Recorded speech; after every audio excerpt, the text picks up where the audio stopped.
Hey guys, I'm Rich from NeoWin, and today we're unboxing the Lenovo ThinkPad L13 Yoga. So, Lenovo's branding is a little bit different this year. Well, it's fairly different, and they're doing this across pretty much their entire lineup.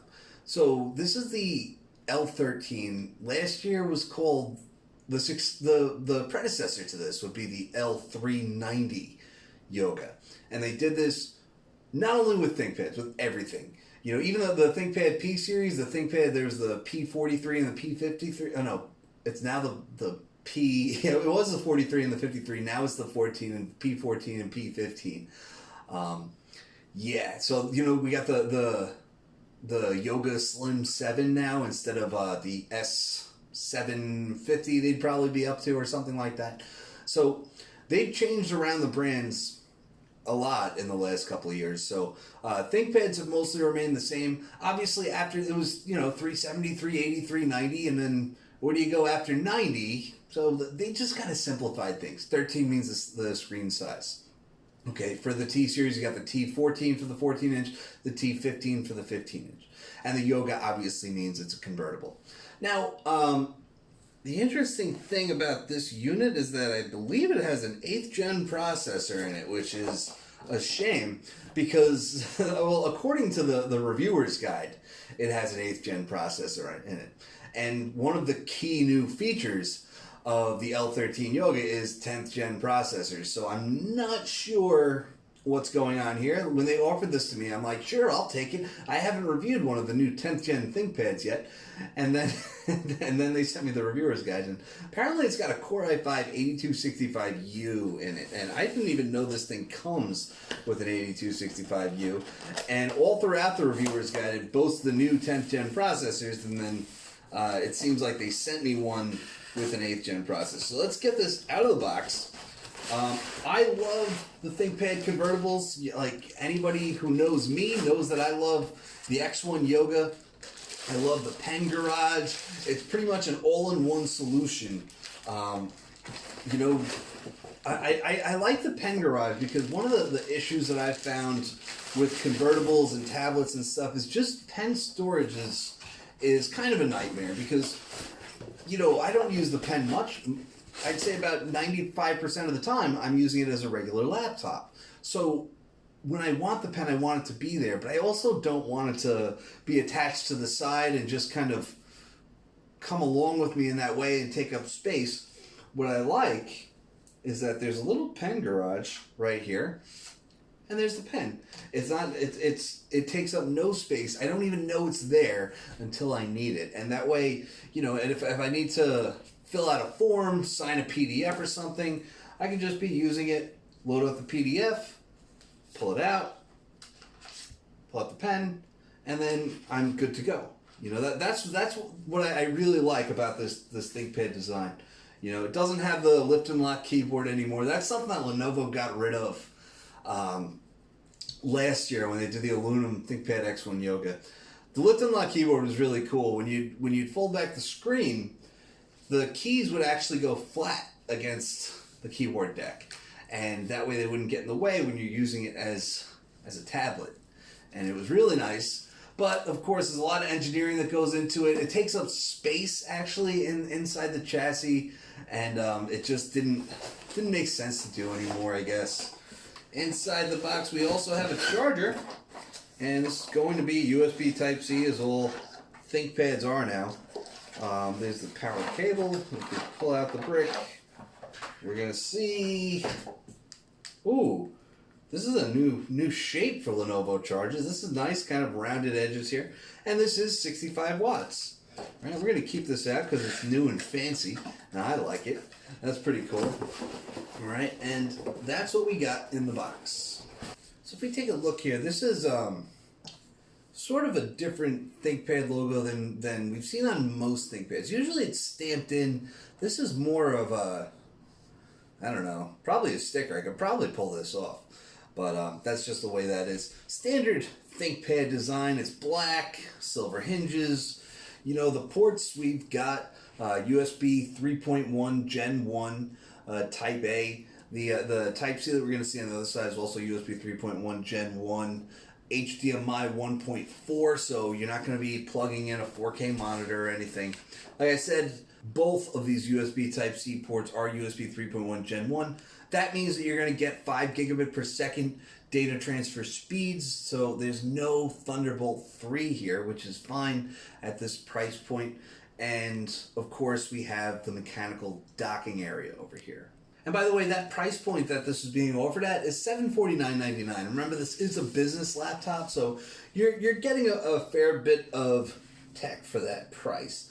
One thing that's new is over here we have the privacy guard, and this will block the webcam, so you don't need to put a tape over it or a piece of tape over it, and you can do that. There's no IR camera on here for Windows Hello, so you don't have to worry about blocking that when you turn the privacy guard on. This is something that came to ThinkPads a while ago, and I guess it's new to this particular model.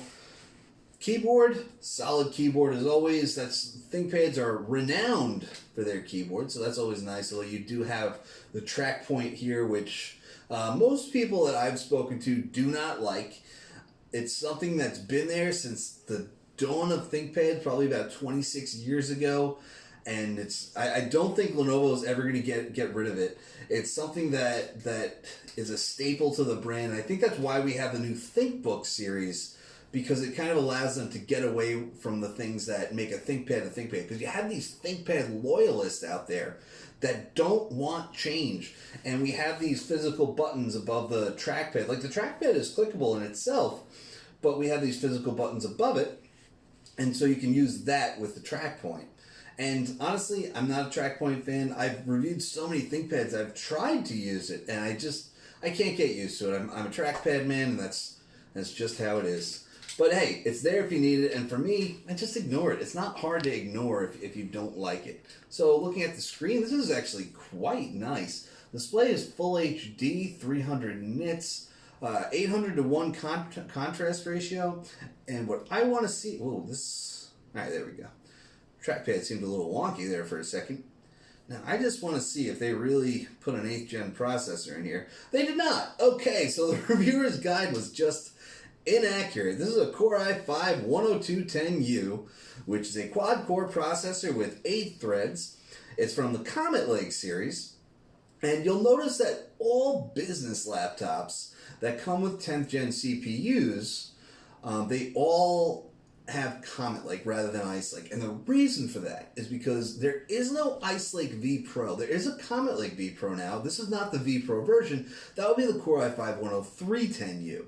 But any business laptop is going to have Comet Lake for that reason. That means Comet Lake is 14 nanometers, Ice Lake is 10 nanometers, but Comet Lake is a more powerful CPU because Intel actually had to turn down the clock speeds to get down to 10 nanometers. They made up for that with Iris Plus graphics. So you get a lot more graphics performance from Ice Lake, but you get more CPU performance from Comet Lake, which is meant to be better for a productivity environment. Okay, now... That's all said, and I'm really glad there's a 10th gen processor in here because I did not like it. Writing a review of a PC with an 8th gen processor is awkward. Let's just put it that way.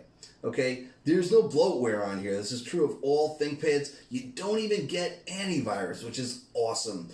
Every time I review a consumer PC, every consumer PC that I review has some kind of antivirus. Most companies use McAfee. Acer uses Norton. The only one that doesn't is Microsoft because they obviously use Windows Defender, as you should, because it's nothing more than bloatware. So that's not on here. And the only additional apps that you're going to find on here is stuff that comes pre-installed with Windows, such as Microsoft Solitaire Collection. It doesn't even have Candy Crush, which is nice, possibly because this is using Windows 10 Pro. And that's another nice thing with ThinkPads is that they tend to come with Windows 10. Oh, no. I was just going to say, because this actually comes with Windows 10 Home, which is kind of a shame. But you can pay a little bit of a premium and get this with Windows 10 Pro. I recommend it, especially if you're getting it for a business. Windows 10 Pro is just better. And it's like $30 more if you get it through Lenovo.com versus $99 if you upgrade through the Microsoft Store. But there you have it. It does have Dolby audio, and those speakers are going to be, I assume, on the bottom. Yes, they are, as they always are. There's your speakers. And then, like I said, there's your pen, which is still my favorite thing about any ThinkPad Yoga, which is that you can just pull the pen out, and it's just there when you need it, you know, and it doesn't get in the way when you don't need it. And the downside to this is that it's a small pen. And so I mostly use it for marking up PDFs or for signing PDFs, just general work with PDFs. And it's really nice because Microsoft's Edge browser has a nice inking feature that lets you just, you know, tap a button and start writing on a PDF. You know, and the pen's right there. If you want a bigger pen, though, the good news is, like I said, this doesn't get in your way when you're not using it, and you can get a bigger pen. There's plenty of third-party pens. These all use standards. I don't know which one this uses. I think it's Wacom, but don't quote me on that. And then you can just grab any Wacom pen. If it's N-Trig, you can grab an N-Trig pen. There's pen standards, and there's plenty of pens that use those standards. Alright, so the display cover is made of magnesium and aluminum, and the bottom is made of glass fiber reinforced plastic. It's MIL STD 810G certified, as all ThinkPads are. All ThinkPads are meant to be very solid. They're meant to be, you know, they're business laptops. You don't want them to break. And so they pass tons of tests. I think the official word is over a dozen tests. And so they can handle things like extreme temperatures, vibrations, sand, you know, stuff like that. It's not a rugged laptop, but it's definitely sturdier than most laptops tend to be. And of course, you can get this for $750. They sell it at Best Buy, according to this reviewer's guide, although I don't know how accurate this reviewer's guide is anymore. I have very little faith in it at this point, you know. But yeah, so this is a pretty cool laptop. I mean, it's a ThinkPad. It's more of that closer to entry level than, you know, obviously X1 is at the premium end, and then you have the X series. The most popular is the T series. That's known to be the workhorse. And then you have on the lower end the L series. The E series, I think, is the very entry level. And then and you can tell that it's more entry level by that ThinkPad logo, and that's why I pointed that out, because I'm sure that the T series still has it stamped. And then on the premium X1, you actually have glossy black ThinkPad logo, and that's just meant to differentiate. So guys, that's it. I'll have a review on this in a few weeks, and stay tuned for that. I'm Rich from NeoWin. Have a great night.